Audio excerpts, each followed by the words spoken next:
Good evening and welcome to Planets of the Gods. This episode 4, Messages of the Gods. And I haven't called it Messages from the Gods because, there's a little bit of a question in my mind about that. One of the most noticeable or more aspects, which we're going to address next week, is our attempts to communicate with the gods, as it were. NASA have put out a book recently that explores the possibility of ancient aliens on markings that there's not a whole lot in the book about that. It's a very small, surprisingly small piece, but I suppose it's a fairly subjective area. We keep making what I feel is to be a constant and ongoing mistake, and that when we see something as scientists, researchers, archaeologists, and especially since a lot of the archaeological sites are run by Rome, essentially. There's a lot of religious base to these, especially from the French Quarter. There's a lot of religious base. The interpretations of that, the idea of what's going on there, has a tendency to be turned into some kind of religious statement. By the way, just checking that the sound's okay. Hopefully it is, because I couldn't use Skype for my call, and so I'm using the direct, and that can sometimes create little hiccups. So if it's not quite up to speed, sorry about that, everybody. Anyway, the book that they've put out is called Archaeology, Anthropology, and Interstellar Communication. And there are a lot of scholars and scientists that have contributed to this book. Why I think it's interesting is look at the timing that NASA is putting something like this out here. They are validating the idea or the probability or possibility, whichever way you want to go, of alien races, other people.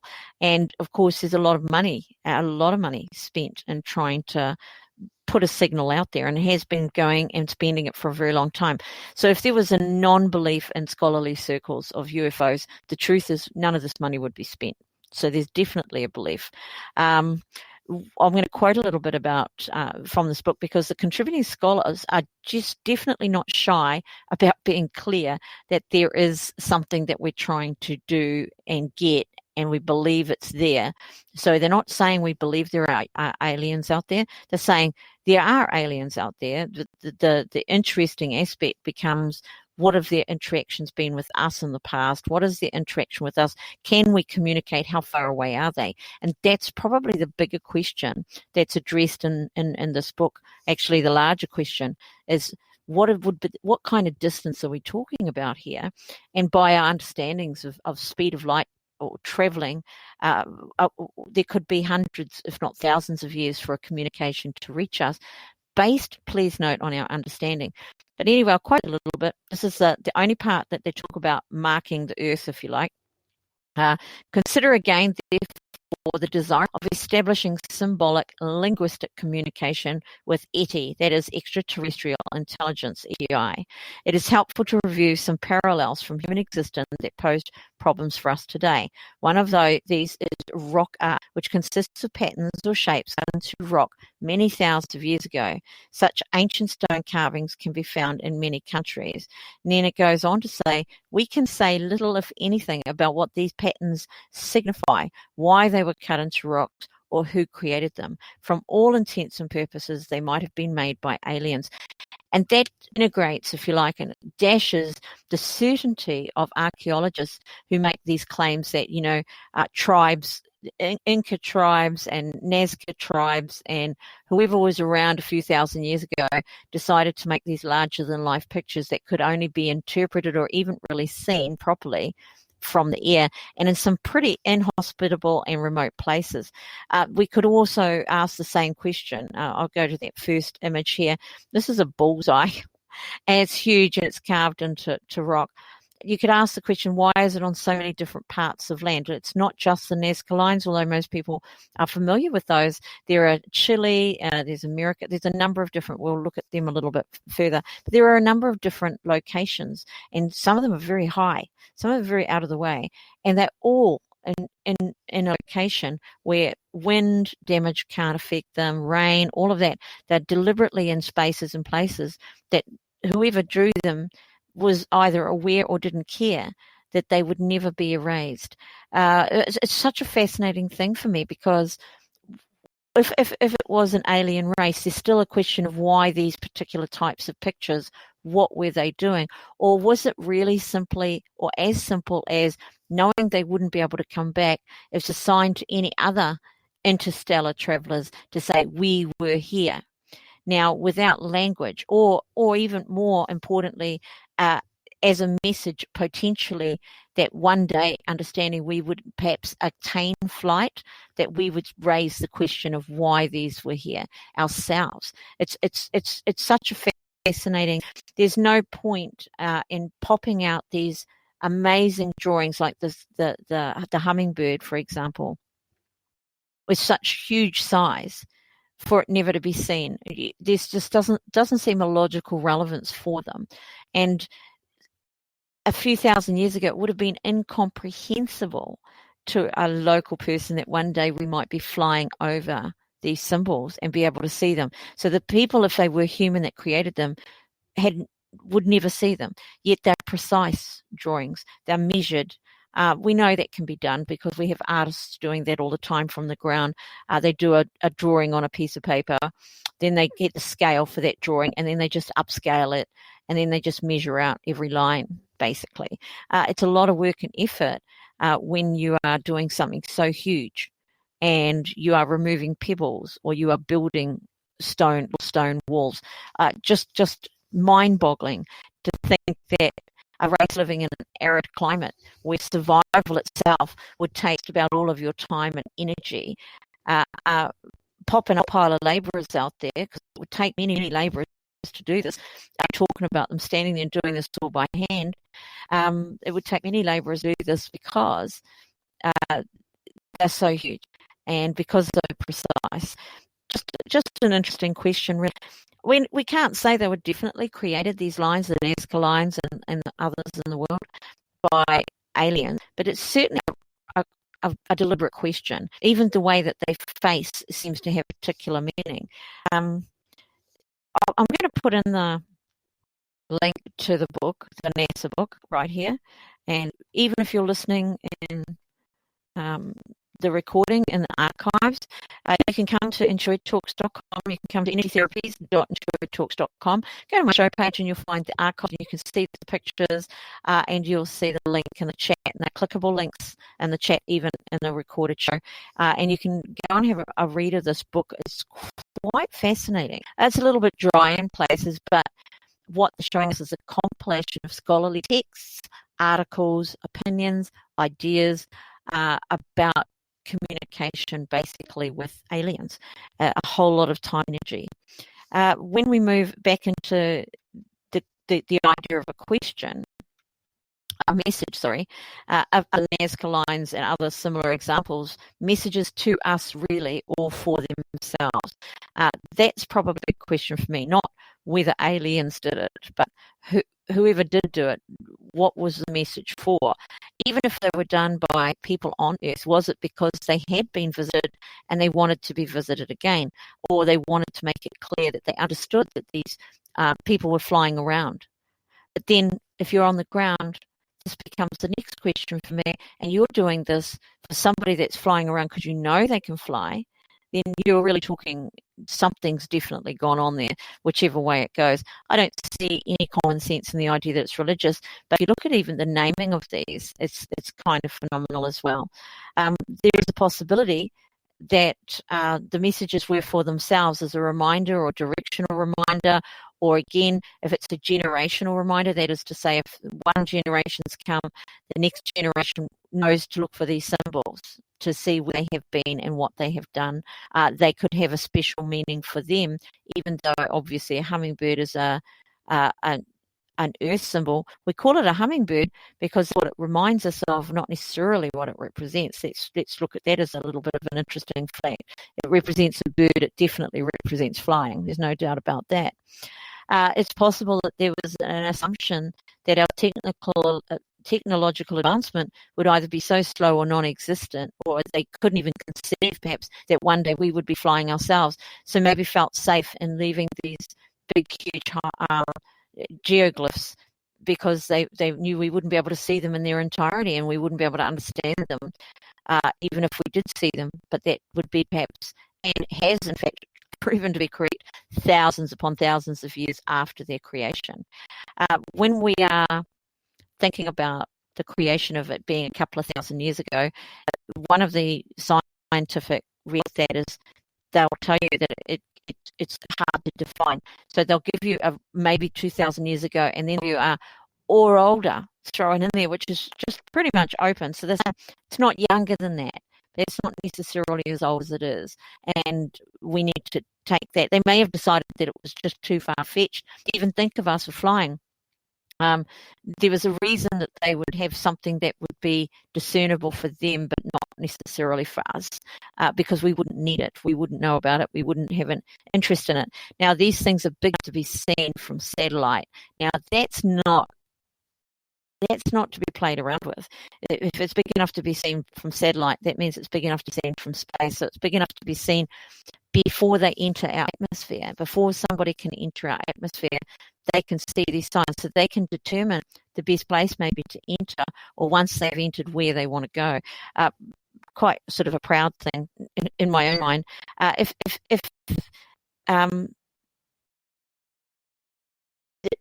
think the idea, when I talked the other week about the pyramids last week, about the pyramids and how they were hidden, they were hidden deliberately. Scientists tell us that they were hidden deliberately, that they were under masses of soil on which bush grew, and so deep enough for that. And scientists themselves say that it was not a natural covering, that but the hiding of these pyramids was a deliberate act. And the Egyptian sand coverings, it suggested they weren't just covered by sand. The way they were covered, the pyramids in Egypt were covered, indicated that they were deliberately covered. Well, how do you do that? How do you deliberately chuck all of that sand and all of that soil on these pyramids to such an extent that over a period of a few thousand years, they're still hidden? Rather than the sand hide pyramids, perhaps the thousands of years has brought more to be exposed, and that made it more obvious and easier, because the pyramids in Europe, well, they were discovered till recently, and they were covered in dirt. And even though you look at the originals and you go, well, it's kind of obvious now, we know that they're a little bit clearer. It wasn't until we had a satellite that you could tell that that's what they were. So we've got technological advances that allow us to look at something that right up until the 80s we could not see, literally, figuratively could not see. There are also huge geoglyphs in Egypt, Malta, United States, and those the United States, if you weren't aware of those, Mississippi and California, Chile, Bolivia, and a number of other countries. I could go on. But the Nazca geoglyphs, because of their numbers, characteristics, dimensions, and cultural continuity, were made and remade throughout the whole pre-Hispanic period. Now, that's interesting to me. So it's acknowledged that they were made originally and they have been made. That means where there has been deterioration, they have been enforced by those on the ground. Why would they do that when they can't see the full picture? They can't even know necessarily what's going on there. And it's an interesting thing, because it reminds me of the mythics, the whole ritual that they follow, the tenet that they follow, the ritual of spiritual learnings has been lost pretty much. But they still continue the rituals. They still continue to chase the order of the rose, which is, of course, representative of the soul. They're stepping from one level to another and continuing that rise till you get to the highest level. It's like, why would you keep that when you've got a ritual? You've lost the meaning for it. The meaning has disappeared, passed into the historical value, but they continue with their ritual. And I can't help but think, when they've been built and rebuilt over the years, that the people aren't continuing a ritual, that they may have seen that these were created, and knowing at some point that these people put them there for themselves, have made sure that the symbols stay available to them. Some haven't been touched at all, by the way, so it's not like all of them have. But they're built in such a place or such a way that, although they're impressive, they're built in such a way that they can be destroyed. They're built in environments that can't be destroyed. That they cover, the Nazca ones alone cover nearly 400 square miles of desert. Etched in the surface of the desert sand, about 300 figures. There's that many. Go look. There's a lot made of straight lines, geometric shapes, and most clearly visible from the air. It seems all a little bit pointless if you haven't got anything serious going on there. The most well-known of these is the asteroid, 32 meters in length, discovered by Eduardo Herrán in 1982. So you're talking about thousands of years. We've got a spider. Let's go through a few. There's a spider, a huge spider. Now, it's impossible that, they're giving themselves reminders of the things to look out for. There's the Nazca lines. You can go and have a look. The great geoglyphs of there are drawings of them, so you can have a wee read up about them and what they represent. There's a map, which I'm showing now. This map, and it's interesting to note that many of them are directionally facing the same way. Not all of them. Now, this is the astronaut here, and what is that about? I mean, really. And they've called it the astronaut. So you've got a man saying hello, arms up. He's got goggle eyes, very, very big. He's got what looks like a coat on, a jacket, a coat, and carrying something under his arm, a bird under his arm. He's got clearly something around his head, which could be a helmet, a halo, or a hood. It could be a hoodie, and big boots. This thing is 32 meters. And you can see it's even framed. It's got a big rectangle around it. It's been framed. There's a little drawing beside it. This is carved into the rock. It appears to be carved, perhaps even more interesting than is the figures of animals and zigzag lines and geometric shapes. There's an unusual image known as Mandela. This image is extremely remote and sits atop an arid mountain plateau. It means if they're doing it, they'd have to climb. This is where I'll just make it a bit smaller so you can see the thing. It's phenomenal. Did our Mandalas with that sort of thing come from these? There's a question that we've got right here. Are the originals that we've copied, or is it a message to themselves that you can find this here on the planet because somebody's doing that? Like when we sent into space the little communication satellite with a record, it was a gold record, and it's got images on it that can be played, a device to play it as well. After these images, many things that were shown, there were animals, and this is what it reminds me of. We put animals there. We put the human anatomy, male and female, with them there. We put music, art, things that we love, the planet, our position, this planet, as part of an astrological chart. We are here. We did that and sent it out into space, hoping that somebody would find a very long time ago that was sent out. So is it too far-fetched to actually say, well, maybe this is their message to themselves, that if there's another generation coming, these are the things that you find here. When they understand their own information, that somebody's taken these perhaps on a piece of paper or on a computer back to their country and said, these are what you're going to look for when you get there. So they've got to look to it in different ways. And this is what it means. This means this, that means that. This is the direction you go for this, whatever it might be. Becomes a really powerful question that if we can go and send out something very basic with a hieroglyphic basis as a communication tool to people we do not know and do not know their language and don't have a clue what kind of informational exchange system that they've got, that they would do the same. But theirs is like huge, and it's there before. I think that's the big bit for me. They're best seen from beyond our atmosphere, and that means that they can be seen before somebody even enters our atmosphere while they're still out in space. And while that could be perceived, seen, picked up out in space, it's a lot more remote chance that they will then, once they enter the Earth's atmosphere, they, like I said, can enter it in the appropriate place for whatever it is that they're going to do. The mandala, here's the mandala's it's so precise. Now, it's not perfect, but very precise. The image appears to have been carved with exceptional detail, I suppose. It's got concentric circles, it's got angles, it's got all of the stuff going on there. So maybe Mandela has a lot more going for it than a pretty little tool or a way of wasting a bit of time in creating it. It's really remote. Really remote. It's about a large square measures 180 feet across, while an inner circle spans the same diameter.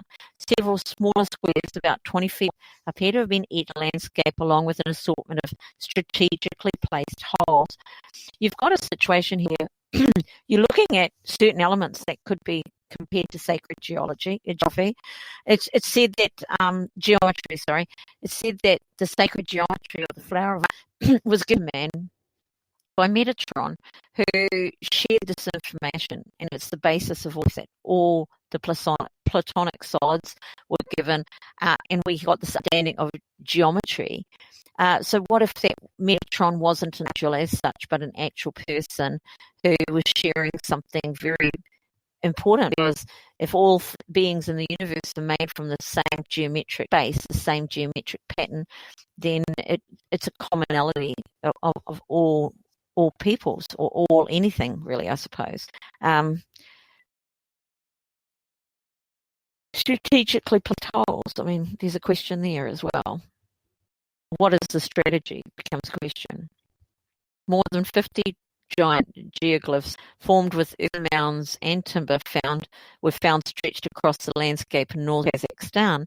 They are designed in a variety of geometric shapes, including crosses, squares, rings, and even a swastika, which is an ancient symbol that has been in use for at least 12,000 years.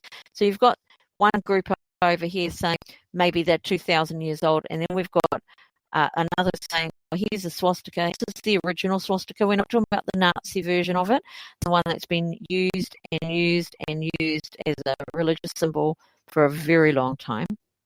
And there is there. I'll make it a bit smaller so you can see the whole thing. And that's amongst others, like there's 50 giant geoglyphs. Then, of course, we go again along to the Colorado River. So we'll get through these. The Colorado River, oh, that's not it, it's another one. These are concentric wheels.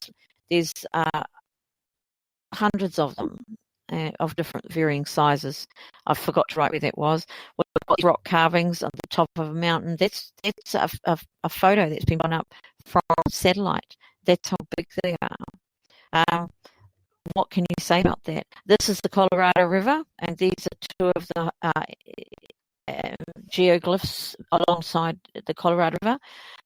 There's near two of the human shapes, figures of serpents, four-legged animals with long tails, and when I've looked at those, they sort of look like monkeys of some sort. One giant or god appears just to have stepped out of a large dance ring. In the book that's describing these, he refers to the image of the giant, which is 167 feet in length, though there are several humans depicted. The smallest geoglyph is 95 feet. The dance ring referred to is 140 feet in diameter. I mean, this is enormous stuff. So this, I think we can make you see that. This diamond sort of shape is inside an even larger circle, and that's the giant stepping out of the circle. That's the edge of the circle there, if you see that running across there. And it's a very complex shape. It's 3D. Look at that. It's trying to show you a 3D image, which I think is pretty clever anyway. And then, of course, we've got this other one a bit further down from it. And that's a four-legged animal right there. And so pretty amazing. Actually, that's pretty amazing. Then, so what was I thinking, or where was I? Oh, that's right. This figures here that we're looking at is it's called the human giant. The place is called Blythe. It's received more attention than pretty much anything else. The human figure is oriented north to south, with its head pointing towards the south. That's towards me, baby. It has visible knees and elbows. What else has it got going on there? Woodward, there's a man, Woodward, who researched it, that another such figure had been discovered in 1909 in the Pima County near Sackton, Arizona, on the North Branch of Gila River, with the Pima tribe called Hark-Vark, or hawk lying down. Another giant being found in Winter Haven, south of Blythe. Outside of this region, a single point of comparison is the Cerro Union Chile, an anthropomorphic giant whose shape is nevertheless even better executed. I've got him here. That's him there. And he's clearly moving. I've got a little drawing here to show this is exactly what it's like. It's the sun's way up there. He's got a heart or something dangling from his hand. There's a shadow of his leg and two fish. It's the water and two fish. So it's as if he's creating the water, stepping into the water. It's a spear fishing. But it's huge. I don't get it. What's the point? We're in the middle of the desert. There's no water. So there's a message in there as well. Why would you paint a water scene in the middle of the desert? If you were a desert dweller, it doesn't add up, does it? The size and proportions of these suggest that there's a reason for them being there, and that's why they're mystical, really. That's why they're enigmatic. What could the possible reason be? It's a geological matter of fact that Colorado behaves like the Nile. While it's less easy to explain, is that the creation myths, focusing on mystico, and specifically how the river was hung between a place of death and a place of creation, mimics the Egyptian stories of the Egyptian deity Hapi and his relationship with Nile, almost the most intricate details. So we've got two completely different places. And then we've got this idea of the same story. We get this repeated throughout history, the same story told in two completely different places. God of the Nile, fertility in the north and the south, equal mound of creation in Egypt was the Heliopolis complex, was incorporated into the Giza Plateau, believed to have been the true mound of creation from which Atum had created the world. Keep coming back to creating the world. That plateau is famous for its pyramids. Though no pyramids are located along the Colorado River, it is known that atop Aviwa Army, legend says there was a great house named Aha Avilipo, or a dark round house. Dark rounds being in itself a very interesting description. Just amazing. Again, best visible from the stars, even better than a plane. Now, this is the giant of Kazakhstan. Sorry, I've got that back. And he's just phenomenal. The whole design of him is so amazing. The detail of his eyes, his mouth, arms lifted up with the elbows again. So you can see actually knobs on the elbows, on both elbows. There's the hair, there's what he's holding. It's just like the kneecaps. If you ever look, there's kneecaps, but the kneecaps are like little arrows themselves. And the foot, the stance and the pose is so human-like that it's to be gasped at. It's human-like, as in a person leaning on one leg, and resting the other. The actual direction that it faces is definitely accurate. There's no distinction between that and another. And then there's smaller animals to the side of him. So as messages from the gods, we'll get back to that anyway, as messages from the gods, of the gods rather than from, we could have inadvertently have discovered, somebody with an artistic talent and a ray gun or whatever, that he could just blast into the stuff and create these shapes. He might have been bored. He might have been on the earth for 40 years or whatever and thinking this is all a bit boring. Or there's a distinct message in there for somebody, for the right somebody. And if that message is about us, if it's about the human race, you're going to find these animals, you're going to find this going on here, then I find that in itself probable. I really do, because the message is to say, look out for these folks. this is what we've got down here. It's different to what you've got at home, and you need to understand that. And again, having taken the explanation back with them, they are slightly different on different continents. So what they're finding are different animals, different things. Now, again, archaeologically, it's suggested that they are the local peoples, that the whole message, the whole idea of it is created by some kind of religious fanaticism, which just doesn't ring true for me. That's our show for today. It's a little bit of a short one today. And next week, we're going to be back with a full-on show about... I didn't address crop circles because there's so many questions about the validity of them. So we let them sit sideways. But next week, we will be back with more information of the gods. And we will be looking specifically, and I mean very specifically, at communication with the gods, our attempts to communicate, and what may have been their attempts to communicate with us. So ciao for now, everybody. And remember this week, don't be a part of your own problem.